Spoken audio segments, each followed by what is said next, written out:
The Galactic Consortium's central hub gleamed like a jewel suspended in the void, its crystalline spires reflecting the light of a dozen nearby stars. Illa Chen stood before the entrance checkpoint, her boots clicking against the polished obsidian floor as she approached the security station. Beside her, Derek Martinez adjusted the diplomatic credentials hanging from his neck. Though both of them knew those credentials were about to become irrelevant, the guard blocking their path was a Krelther, nearly 3 meters tall with chitinous armor that had evolved over millennia to withstand plasma fire.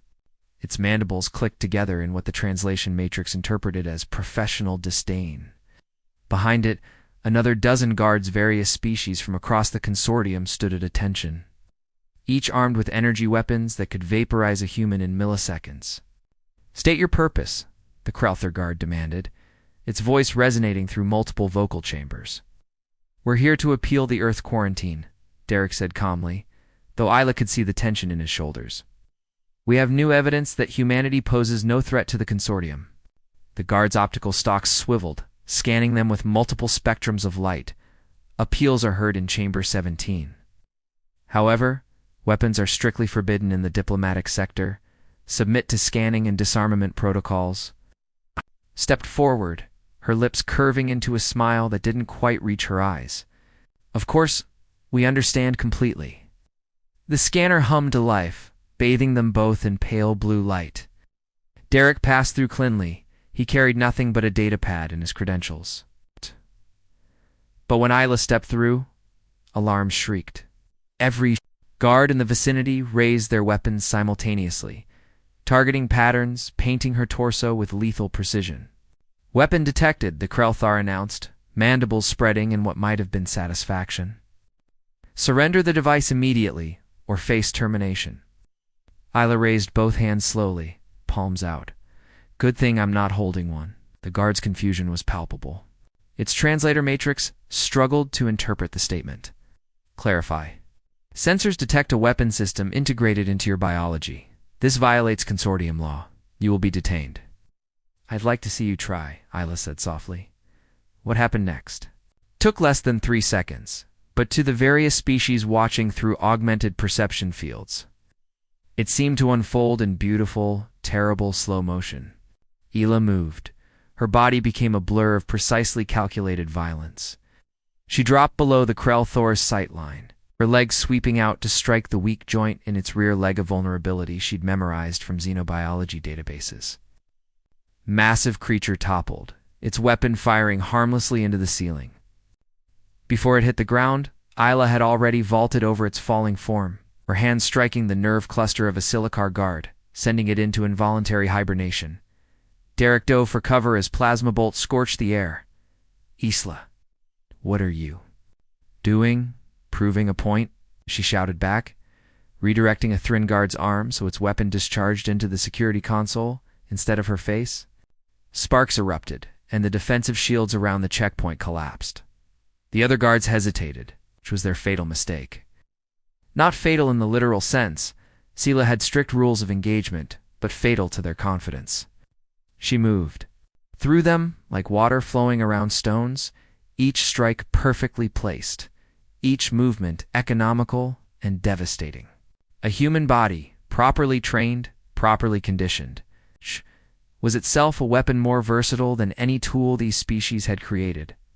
Within 30 seconds, every guard lay incapacitated but alive. Isla stood in the center of the checkpoint, barely, breathing hard, surrounded by unconscious or groaning aliens. The Krelther guard, still conscious, but unable to rise with its damaged leg, stared at her in what the translator interpreted as pure shock. "Impossible. You are unarmed." Sensors detected no weapons. Isla lowered herself to one knee, meeting the guard's compound eyes. "That's because you don't understand what humans are. We didn't evolve on a peaceful world, didn't develop in a stable ecosystem. Earth tried to kill us every single day for millions of years. Predators hunted us, diseases attacked us. The weather itself wanted us dead. So we adapted." She held up her hand, flexing her fingers. "These hands can grip with enough force to crush metal. These bones are denser than most species can achieve without cybernetic enhancement. This brain can calculate trajectories and weaknesses, points in real time, faster than your combat computers. In this body, she stood, gesturing to herself. This body is the result of evolution's most brutal trial. We are persistence hunters. We are pack tacticians. We are survivors. Derek emerged from cover, datapad in hand. Which brings us to why we're really here. The consortium quarantined Earth because you said humans were too dangerous to join the galactic community. You said we were too aggressive, too warlike, too unpredictable. Isla nodded, helping the Krelther guard into a sitting position, despite its earlier hostility. You were right to be cautious. But you were wrong about the danger we pose. Yes, every human is a walking weapon. Yes, we're capable of violence that would shock most consortium species. But we're also capable of something you've apparently forgotten. She gestured to the guards she'd incapacitated. I could have killed every being in this room. Instead, I made sure each one would wake up with nothing worse than bruised pride and sore muscles. Humans don't just know how to fight, we know when to fight, how much force to use, and when to show mercy. The checkpoint doors hissed open. A delegation of consortium elders stood there, having witnessed everything through security feeds. The leader, an ancient Veralthian, whose species had founded the consortium 12,000 years ago, stepped forward. Extraordinary, it whispered. We have debated humanity's admission for 2 cycles, fearing what you might do with access to our weapons, our ships, our technology.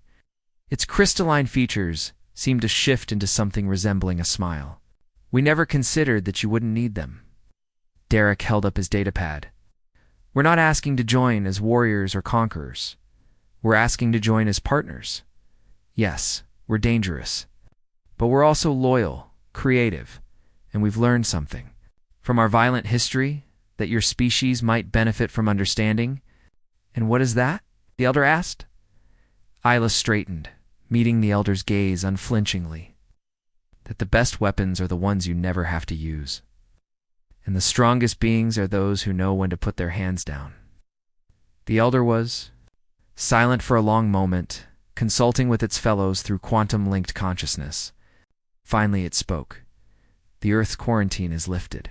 Humanity is hereby granted provisional membership in the Galactic Consortium, though we suspect provisional will not last long. As guards began to stir and recover, Isla helped each one too, their feet offering apologies and ensuring they were unharmed. The Krelther guard accepted her assistance grudgingly, then surprised everyone by performing a ritual bow of respect. I have guarded this checkpoint for 40 cycles, it said.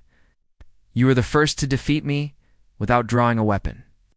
Your species will make interesting allies. Derek grinned at Isla as they finally proceeded toward Chamber 17. Think you could have made your point without assaulting a dozen consortium guards?